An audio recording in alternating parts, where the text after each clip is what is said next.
சிவா திருச்சிற்றம்பலம்.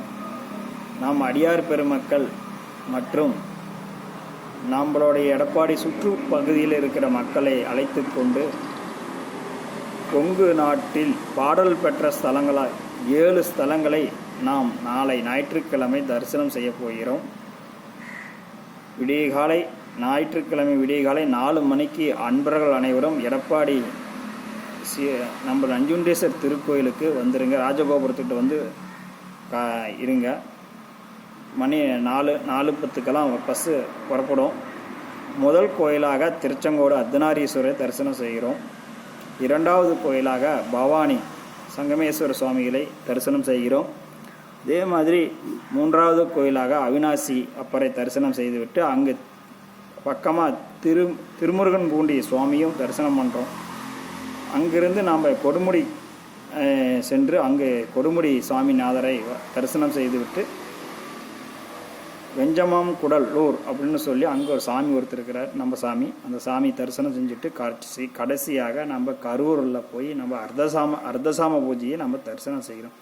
கரூர் பசுதீஸ்வரன் கோயிலில் அர்த்தசாம பூஜை மிக சிறப்பாக நடக்கும். அந்த பூஜையை நாம் அடியார் பெருமக்களுடன் பொதுமக்களையும் அழைத்து செல்கிறோம். இது நாம் அடியார் பெருமக்கள் சென்றிருப்பார்கள். தற்பொழுது பொதுமக்களும் இணைந்து அவர்களையும் நாம் கொஞ்சம் கொஞ்சமாக சிவத்தொண்டுகள் அவங்களுக்குள்ளேயும் புகுத்தணும் அப்படின்னு ஒரு இதில் நம்ம சிவாலயங்களில் வந்து கொங்கு நாடு பாடல் பெற்ற ஸ்தலங்களை நாளை ஞாயிற்றுக்கிழமை பார்க்கிறோம். அன்பர்களுக்கு 2 வேளை உணவு ஏற்பாடு செய்யப்பட்டுள்ளது. காலை உணவும் மதிய உணவும். இரவு உணவு இறைவன் திருவுருளால் கிடைக்கப்பெறும். அதுபோல் அன்பர்களுக்கு அனைவரும் அவர்களுக்கு மாத்திரை, அப்புறம் அவர்கள் 1 லிட்டர் பாட்டில் தண்ணி பாட்டில் இருந்தால் எடுத்துகிட்டு வாங்க. உங்களுக்கு தேவையான உடைகளை எடுத்து வாருங்கள். உங்களுக்கு அடிப்படைக்கு தேவையான சிலவற்றைகளை எடுத்துகிட்டு வாருங்கள்.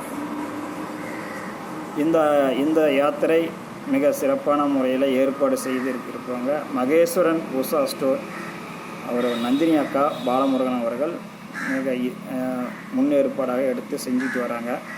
அவங்களுக்கு நாம் ஒத்துழைப்பு கொடுக்குமாறு அன்புடன் கேட்டுக்கொண்டு அனைவரையும் நாளை யாத்திரையில் சந்திப்போம்.